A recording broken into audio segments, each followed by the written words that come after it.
வாங்க நேயர்களே, நம்ம கேழ்வரகு தோசை எப்படி பண்ணுறதுன்னு பார்ப்போம். அதுக்கு கேழ்வரகு ஒரு அழாக்கு எடுத்துக்கலாம்.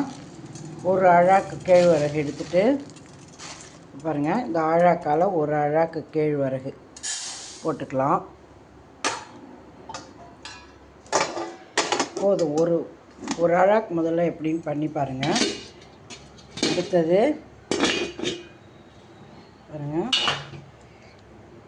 ஒரு கால் அழாக்கு புழுங்கரிசி,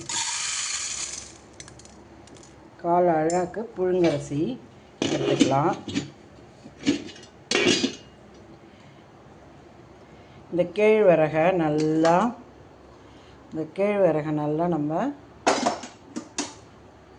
தண்ணி கொட்டி நல்லா அலசிக்கலாம். நல்லா ஒரு 2-3 தடவை நல்லா அலசி அப்புறம்தான் பயன்படுத்தணும். நல்லா அலசிட்டு ஒரு 4 மணி நேரம் 5 மணி நேரம் ஊற வச்சுருங்க. நான் ஊற வச்சுட்டு அப்புறமா உங்களுக்கு காட்டுறேன். அதே மாதிரி இந்த அரிசியும் நல்லா அலசி ஊற வச்சிடணும் 4 மணி நேரம். உளுந்து அதெல்லாம் வேண்டவே வேண்டாம். இதுக்கு உளுந்து அதெல்லாம் வேண்டாம். வேணும்னா உங்களுக்கு போட்டுக்கலாம். ஆனால் தோசைக்கு உளுந்து எதுவுமே வேண்டாம். பாருங்கள், நான் பண்ணி காமிக்கிறேன் எப்படி இருக்கும். அருமையாக இருக்கும். வாங்க நேயர்களே, இப்போ ஊற வச்சோம் இல்லையா, அது 4 மணி நேரம் ஆயிடுத்து. இதை வடிகட்டி மிக்ஸி எண்ணத்தில் போட்டுருவோம். இந்த கேழ்வரகை நல்லா ஒரு 4 சுற்று சுற்றிட்டு அப்புறமா இந்த அரிசி ஊற வச்சுருக்கோம்ல, அதையும் சேர்த்து போட்டு அரைச்சிடலாம். நான் அரைச்சிட்டு காமிக்கிறேன். பாருங்கள், இப்போ இந்த அளவுக்கு கேழ்வரகு அரைச்சாச்சு. இப்போ இதுலேயே இந்த அரிசியையும் போட்டுருவோம். அரிசியை நல்லா சேர்த்து அரைச்சிடலாம். பாருங்கள், நல்லா அரைச்சாச்சு மிக்சியில். இதை அப்படியே ஒரு பாத்திரத்தில் கொட்டி வச்சுருவோம்.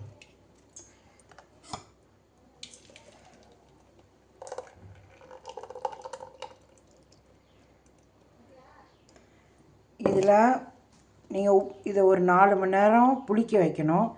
அப்படி இல்லைன்னா நீங்கள் உப்பு போட்டு ஒரு 3 மணி நேரம் வச்சுக்கலாம். நான் உப்பு போட மாட்டேன்.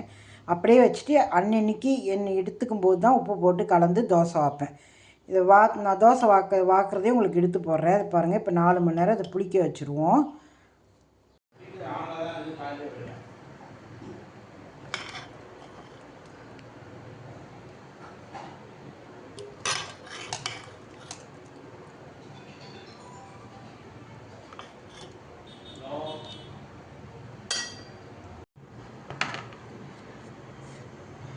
ஒரு 3 கரண்டி எடுத்து போட்டு ஒரு 1/2 ஸ்பூன் உப்பு போட்டு ஜல விட்டு கரைச்சி வாக்க வேண்டியதான். இங்கே பாருங்கள் எவ்வளோ பட்டாட்டம் வந்திருக்குன்னு. அவ்வளோதான், அருமையான கேழ்வரகு தோசை, ஹெல்த்தியான தோசை ரெடி. எல்லோரும் சாப்பிட்டு என்ஜாய் பண்ணுங்கள். வயசானவங்க இருந்தாலும் சாப்பிட்லாம்.